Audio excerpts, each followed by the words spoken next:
Outbreak Z is an outdoor survival game that uses sound effects, special lighting, survivors, lots of action, and of course, zombies. We had our first outbreak in September of 2013. When the idea of this game first came to me, I drew out a map of the field. The 2013 field included an abandoned pharmaceutical building, a zombie response vehicle, shipping crates, and stacks of tires.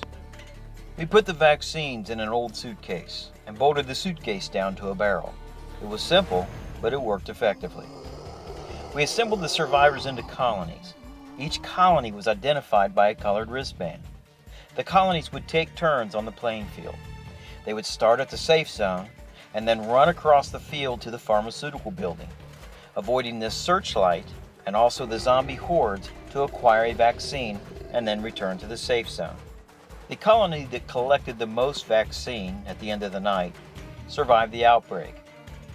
But 2 days after the 2013 outbreak, I began working on a drawing for Outbreak Z 2014. One thing I saw a need for was a way to better secure the playing field. We built this miniature of the 2014 field to give you an idea of what it may look and feel like. We're going to construct an abandoned airfield. It will have a 10-foot high containment fence with razor wire across the top. Enclosed within the fence, or cage we'll call it, will be an air hangar and 2 adjacent wind tunnels.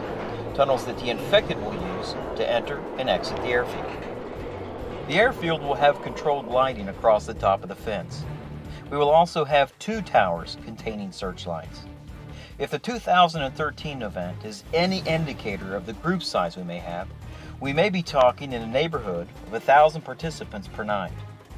The airfield will be large enough to accommodate 80 survivors and 50 zombies at a time. This year, each colony will be identified by a glow-in-the-dark wristband, so it will be easy to distinguish a zombie from a townsperson even at a distance. Here is what's going to happen each night of the event. After registration, all the townspeople will be gathered around the exterior of the cage. Then nearly 300 zombies will file out of the wind tunnels. Now with 300 zombies pounding against the inside of the cage and nearly 1,000 people on the outside of the cage, things begin to get really exciting. Next, a helicopter will do a flyby, then circle and land in the airfield for a vaccine drop-off. Another reason why this is a secured area. After the helicopter leaves the cage, the game begins. Each colony will take turns entering the cage. Once inside the cage, the gates are locked and then survival mode kicks in.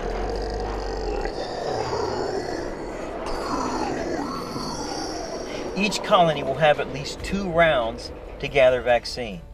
The colony who acquires the most vaccine at the end of the night survives the outbreak. Klepper Park is where we will set up for this event.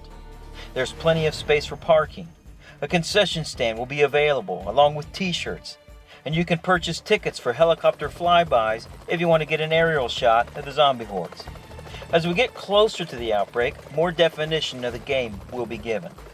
For more information about registration, game rules, helicopter rides, concessions, t-shirts, security, and other details, that will be posted at a later date. I'm Greg Holland, pastor of Creative Church. I hope you make plans to attend Outbreak Z 2014. And be sure to check back with us for updates at thecreativechurch.org or visit us at facebook.com/OutbreakZPark. I hope to see you on the field.